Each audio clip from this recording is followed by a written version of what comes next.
Hello అండి. ఇంకా ఆషాఢం అంటేనే బోనాలు కదండి. ఇంకా బోనాల స్పెషల్ డేస్ అండి ఆషాఢం మొత్తం కూడా. ఇంకా మా వాడకట్లో అయితే గల్లీ పోచమ్మ పండగ ఉందండి. ఇంకా అక్కడికనే ఇలా స్పెషల్గా అయితే రెడీ అయితే వెళ్ళానండి. ఇంకా మా గల్లీ పోచమ్మను అందంగా అలంకరించిన తర్వాత అందరం ఇలా ఒక్కరొక్కరుగా పసుపు కుంకుమ పువ్వులు అన్నీ వేసుకుంటూ అయితే అమ్మవారిని వేడుకున్నామండి. అందరూ బాగుండాలి, అందులో మనం ఉండాలి అని.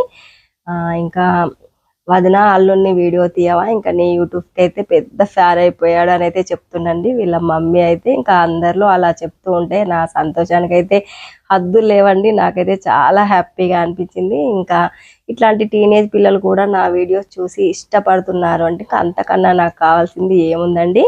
థ్యాంక్ యూ నాన్న. ఇంకా వాళ్ళనైతే సురపానకం అయితే లేదండి, ఇంకా పానకం అయితే తెమ్మని అయితే పంపించారండి. ఇంకా వీళ్ళైతే అలా వెళ్ళైతే ఇలా గిరుక్కొని పట్టుకొని అయితే వచ్చారండి. ఇంకా అంతలోపు అయితే బెల్లపు శాఖ మంచినీళ్ళు పోసి అయితే ఆరగించామండి.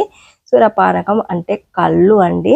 ఇంకా కళ్ళు లేనిదే ఇలాంటి అమ్మవారి మొక్కులు అయితే చేయరండి. ఇంకా కళ్ళు కోడి మేకపోతు అంటాం కదండి. 2 సంవత్సరాల నుండి అయితే మేకపోతే కోసామండి.